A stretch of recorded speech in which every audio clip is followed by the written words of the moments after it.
up, friends? Get me out of here. And today we're going to be reviewing J-Hope's newest album, Jack in the Box. This is the second solo project by BTS member J-Hope. BTS, the global K-pop boy band superstars, really need no introduction at this point. While they're not a group that I personally follow, it's hard to deny the influence and grip that they've had on both the music and K-pop scene alongside the entertainment scene in general across the world.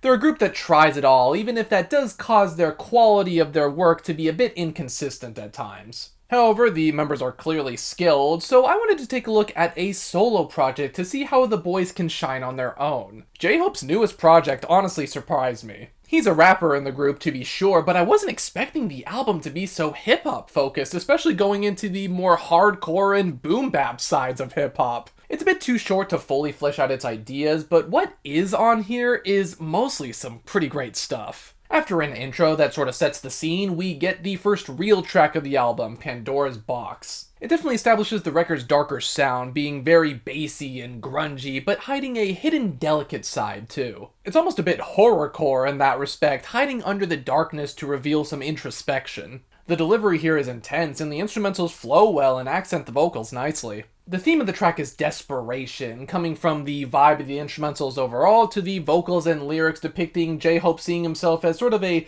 beacon of hope and kind of happiness and brightness for his community and fans, while not necessarily feeling that he's that hope for himself. It's almost like he feels like he has a responsibility to be that beacon, even if he's not always on his game all the time. More is another great one, opting for a more old-school hardcore hip-hop influenced sound thanks to the industrial-influenced beat, alongside the hype ad-libs and sound effects. The delivery, again, is visceral and raw, giving off intense vibes as we get to this almost punk-influenced chorus. It really sounds like he's hyping himself up, which is fitting for lyrics about how he's enamored with his creative process and how he basically just creates when times are tough. He lives for it, and it really keeps him going. Stop continues the vibes from before, but in a bit of a groovier way thanks to the slick bass lines and production. The subtle synths and samples create a cool and smooth backdrop for these vocals that sound very dark and hungry. The lyrics are also pretty interesting, talking about how we're kind of predisposed to negative information and how this constant stream of negative information beats us down. He also mentions how we're all just products of causality, so we have to be active to actually achieve change. Equal Sign isn't bad per se, but it is quite a bit weaker compared to the other songs on the project. The verses are fine enough, being kinda light and shimmering thanks to these bright samples and beats, but I find the chorus to be pretty weak and also pretty jarring in tone compared to the rest of the project. I don't necessarily mind having some bright spots on a dark record, but the way it's done here almost sounds a bit cheesy in a way. It's not enough to really ruin the song per se, and I guess it does fit the lyrics about just coming together to love one another,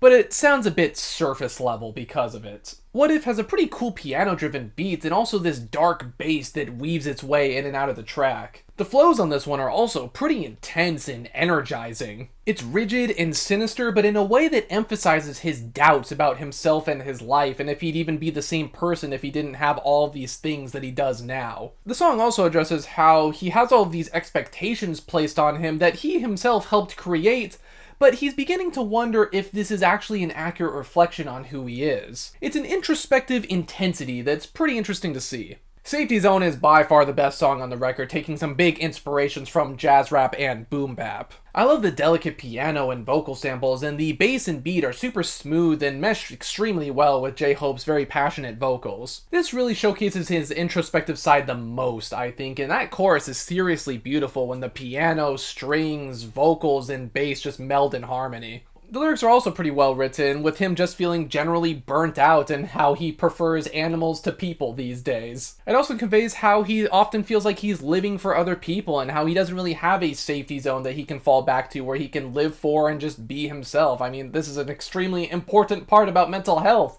So it's no wonder that this is such an introspective and sensitive song. If I were to pick a least favorite from the album though, Future would definitely be it. The beat is just kind of whatever, falling into the same territory as Equal Sign. The vocals also just aren't as good, and the repetitive chorus alongside the sampled vocals can be kind of annoying at times. I feel like it's almost trying a bit too hard to be upbeat, and the vibe of the track really suffers because of it. It's also kind of an awkward transition into the last song on the project, which has a totally totally different style. That last track, though, Arson, is fantastic and by far one of the best songs on the project. It has that grungy and horrorcore aesthetic alongside a very moody beat and those industrial-influenced samples. The flows and vocals are intense and in-your-face, almost sounding a bit like Ghostmane or something like that. The vibes are edgy and passionate, which are fitting for lyrics about him unapologetically being himself and how he's trying to prevent other people from dousing his flame. He's essentially remaining true to his passions and interests no matter what anybody says. Like I said, J-Hope's album really surprised me. I was unsure what it would sound like because of his efforts in BTS, but honestly this was really cool. The sound is pretty fresh for the Korean music scene, at least in the mainstream, and I like how he was open and free to kind of do whatever he wanted and ended up creating a very consistent experience. The performances were pretty great more often than not, and the beat choices were also generally pretty solid. There were some weaker moments though, especially when the album shifted to its lighter moments. The short length of the project overall was also a bit underwhelming, preventing some of the songs from feeling as fleshed out as they could have been. It really does sound like he knows what he's doing though, and if he can stay a bit more on theme instrumentally next time around, alongside fleshing out the songs even further to create longer and more fulfilled experiences, I think he would have a real winner on his hands. I'm feeling a strong 7 on J-Hope's second solo project. Of course, we do have to talk about album covers on this show, and I think this is a pretty cool album cover, to be honest. I will say it doesn't really match the tone of the record necessarily, because this album cover is definitely very bright in your face. It does have that sort of cocky swagger that I guess J-Hope does portray on this record, but I think the color scheme kind of betrays the album's darker nature, so I guess the contrast can be fun, and it's a good album cover on its own, just maybe not for this particular album. But of course, those are just my thoughts on this newest project by J-Hope. What did you guys think? Are you the biggest BTS fan in the world and you think this is just as great as everything he has ever done? Or was this something that really stood out and surprised you in how different and good it was? Let me know. Be sure to like, comment, subscribe, ring the bell if you are also stuck in that box. And until the next one, farewell.